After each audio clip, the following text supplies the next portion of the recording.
فلما بلغ معه السعي قال يا بني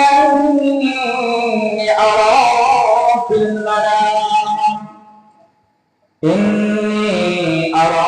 في المنام أني أذبحك فانظر ماذا ترى قال يا أبت افعل ما تؤمر ستجدني إن شاء الله من الصابرين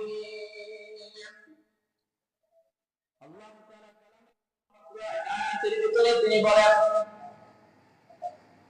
وناديناه أن يا إبراهيم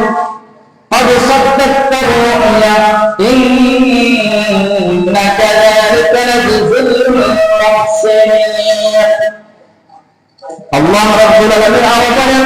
قل إن صلاتي ونسكي ومحياي ومماتي لله رب العالمين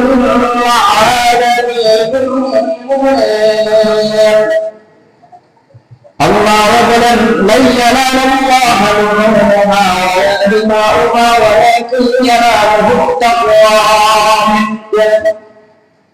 সর্বশেষ আল্লাহ রাব্বুল আলামিন তিনি বলেন ইন্না আ'তাইনাকাল কাউসার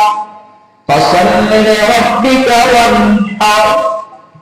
আল্লাহ রাব্বুল আলামিন তার পয়গম্বর ইব্রাহিম আলাইহিস সালামকে তিনি ইশারা দিয়ে বলেন فلما بلغ معه السعي قال يا بني إني أرى في المنام أني أذبحك فانظر ماذا ترى আল্লাহ রাব্বুল আলামিন পয়গম্বর ইব্রাহিম আলাইহিস সালামকে স্বপ্নে দেখে দেখালেন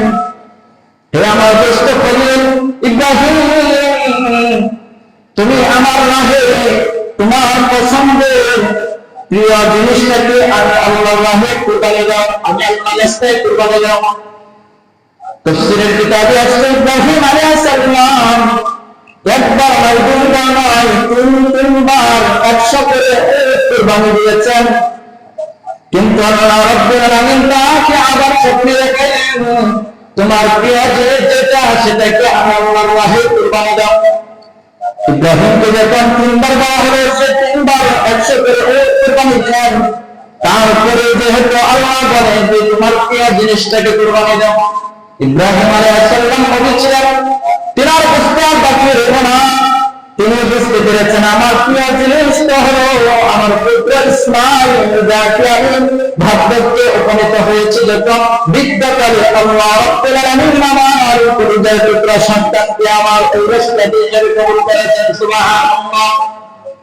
ইব্রাহিম আলাইহিস সালাম বুঝতে আর বাকি রইল না তার সন্তানকে কুরবানি দেওয়ার জন্য আদেশ হয়ে গেল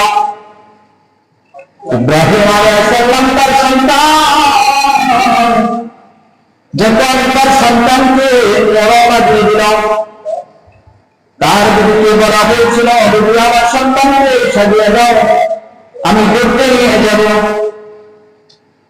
যখন ইব্রাহিম আলাইহিস সালাম এই কথা বললেন তখন হাজারা ইসমাঈলকে সাজিয়ে দিল শয়তান আয়েশা হাজেরার কানে ঢুকা দেয় তোমার সন্তানকে তো তোমার স্বামী কুরবানি দেওয়ার জন্য জবেহ করবার জন্য নিয়ে যাচ্ছেন তুমি বাবা যাও সে বিশ্বাস করে না পৃথিবীতে এমন কোন পছন্দ বাবা তার সন্তানকে দুনিয়াতে জবেহ করবে হাজারা আলাইহিস সালাম তিনি বিশ্বাস করে না